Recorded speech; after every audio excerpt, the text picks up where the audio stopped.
Hello, Saints, and welcome to another edition of Raising Saints. Hope you are enjoying these past few weeks learning about the Sacrament of Penance. Melissa and Dennis have done an outstanding job laying out contrition and confession over the past 2 weeks. Today, we're actually going to take you into the confessional so that you can visually show you the steps of how to make a good confession. So let's go ahead and start with a beautiful prayer that comes to us from page 205 in the Baltimore Catechism. Let's begin in prayer. In the name of the Father, and of the Son, of the Holy Spirit. Amen. O God, who are offended by our faults and appeased by our penance, look with favor on the prayers of your people who beseech you, and turn away the scourges of your anger, which we have deserved by our sins. We ask this through Christ our Lord. Amen.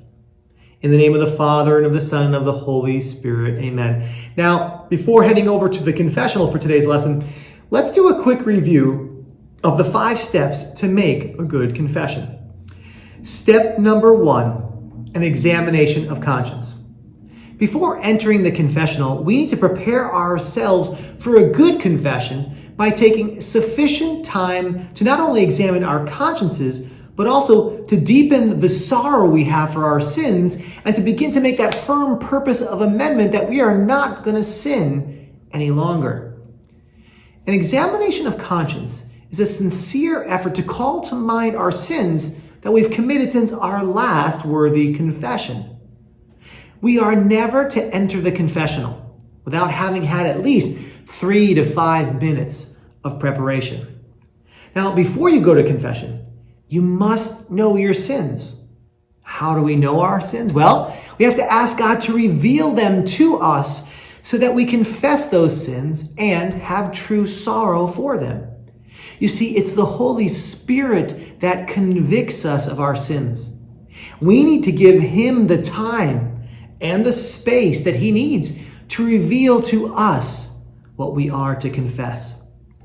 When examining our conscience, I want you to pray, "Come, Holy Spirit, reveal my sins to me so that I can make a worthy confession." Now, as I said before, you can use the 10 Commandments, you can use the precepts of the church, the corporal and spiritual works of mercy, the capital sins, or any of the church laws to help you form your conscience and help you know where you've fallen short of the glory of God. Please feel free to take a notebook and a pen or your phone with you to that examination of conscience time so that you can type into the phone or write down your sins so that you can take them into the confessional with you so that you don't forget them. This will truly help you to be prepared for this great sacrament of mercy. What I love to do when I'm done after I write things down is I can crumple it up, toss it in the trash and know that it's gone forever. Or I can take that file and hit delete and those sins are gone forever. The second step to making a good confession is contrition. In order to be absolved of your sins, you must be truly sorry for them. The Baltimore Catechism suggests that we take some time to think about the passion and death of Jesus.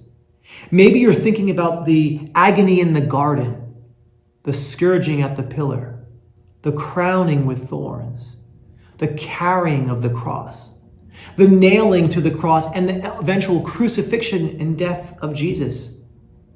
This will help us to have true contrition because we can see how our sins have held Christ to that cross.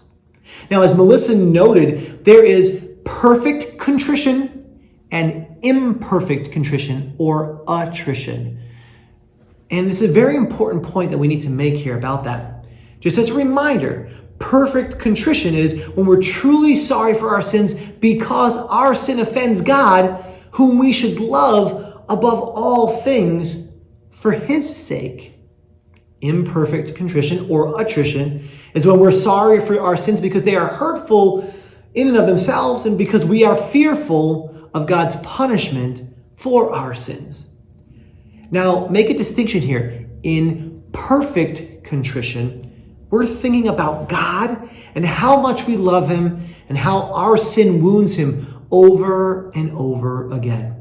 In imperfect contrition or attrition, we're really thinking more about ourselves and how to save ourselves from eternal and temporal punishment. There is still a small piece of that selfishness there as well in that imperfect contrition. But nonetheless, we are called in step number 2 to have true sorrow for our sins. Our third step to a worthy confession is, as I mentioned before, a firm purpose of amendment. This means that you have decided that you are going to truly avoid all sins in the future, and you're striving not to sin again. We're tired of the same old sins that we've committed, and we make a strong pact with God that we are not going to sin and do that again. Our fourth step to a good confession is to actually confess our sins to a priest, and we'll model that in just a few minutes. Now, just as a reminder, we are confessing our sins in the confessional to a priest, but it's really to Jesus Christ, who is hidden in the person of the priest, in persona Christi. We must, when we go to confession, confess all of our remembered mortal sins in kind or type and number. Then we confess our venial sins as well. Now, if you're unsure about a sin, go ahead and confess it anyway and ask the priest for some guidance regarding that specific sin. And as I noted before, it is sacrilegious to knowingly withhold sins from the priest, which in turn could cause us not to be forgiven of our sins. Now, if you have truly forgotten a sin, you are forgiven because that forgetfulness was unintentional. If you remember a sin that you forgot to confess after going to confession, just bring it with you to the next confession, the next time you go, so that you can clear out and clean up anything that's left behind from your last confession. And the final step, the fifth step to a worthy confession, is to receive absolution from the priest and then to do your penance. Absolution, as I've mentioned before, is the receiving of God's mercy and forgiveness through the priest in the power of the Holy Spirit. Penance, as Dennis mentioned last week, satisfies our sins. We pay for our sins and helps us to strive to overcome those sins in the future. That penance helps to unite us more closely and more fully to Christ as well. Well, there you have it. Those are the 5 steps to a worthy confession. Now we're going to head over to the confessional and actually show you each of those steps in real time. Before every confession, we must make time to sit and prepare ourselves for this great sacrament by examining our conscience. Notice how Dennis kneels in the Adoration Chapel and takes a few minutes to ask the Holy Spirit to reveal his sins to him. You can see how he looks over his examination of conscience. And then he uses his phone to type out and jot down his sins so that he can take them into the confessional with him.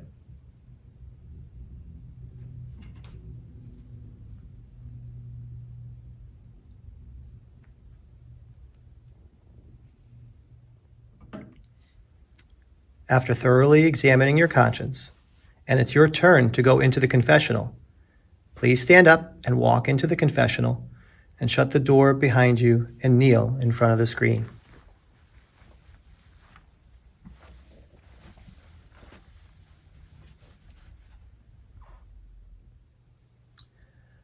Once you are kneeling, Father will begin with the sign of the cross.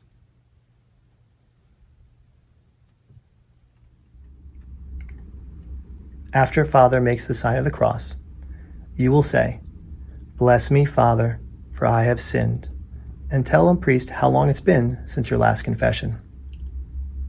Now, this information is really helpful to the priest as he listens to your confession and thinks about the type of counsel he needs to give you.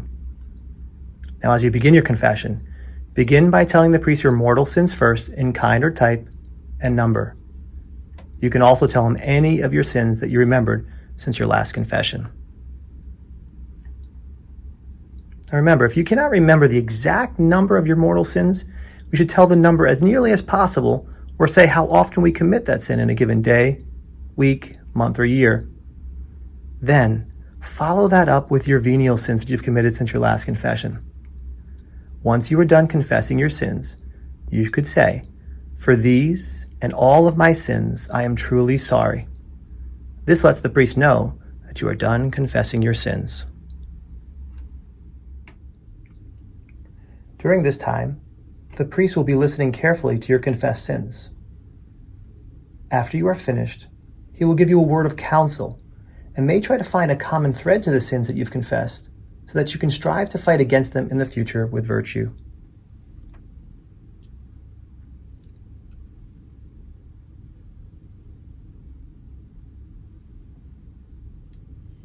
Then, the priest will assign you your penance. Once again, this is important for the sacrament because it makes restitution for our sins and helps to bring us back into right relationship with God, with the Church, and with one another.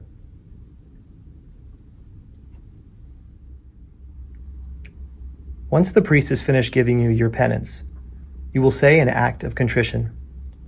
There are different forms of the act of contrition. You may find one on your phone or in the examination of conscience booklet that you brought in with you, but you'll also find one on the wall right beside you as well. Once finished with your act of contrition, the priest will give you absolution, saying, God, the Father of mercies, through the death and resurrection of his Son, has reconciled the world to himself and sent the Holy Spirit among us for the forgiveness of sins. Through the ministry of the Church, may God give you pardon and peace, and I absolve you from your sins. In the name of the Father, and of the Son, and of the Holy Spirit. Amen.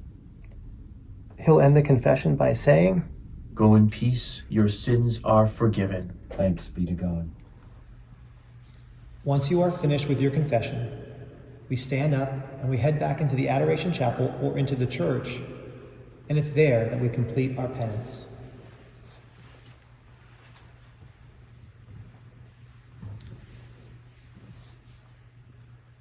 After leaving the confessional, we should always spend a few minutes thanking the Lord for his abundant mercy that we have just received in the Sacrament of Reconciliation, letting the healing medicine of Christ's precious blood have more time to sink deep into our souls. Think about it.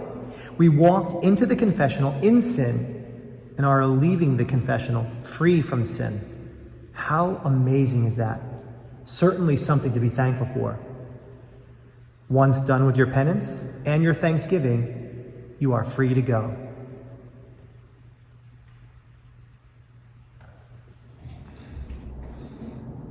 Well, there you have it.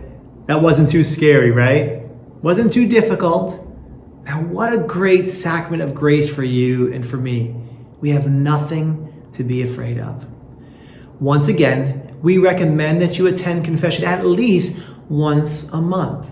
But if you really want to be a saint, how about once a week? Thank you so much for joining us for another edition of Raising Saints. Please know of our prayers for you and for your loved ones. Please keep us in your prayers as well. Well, until next time, continue to strive for holiness. God bless.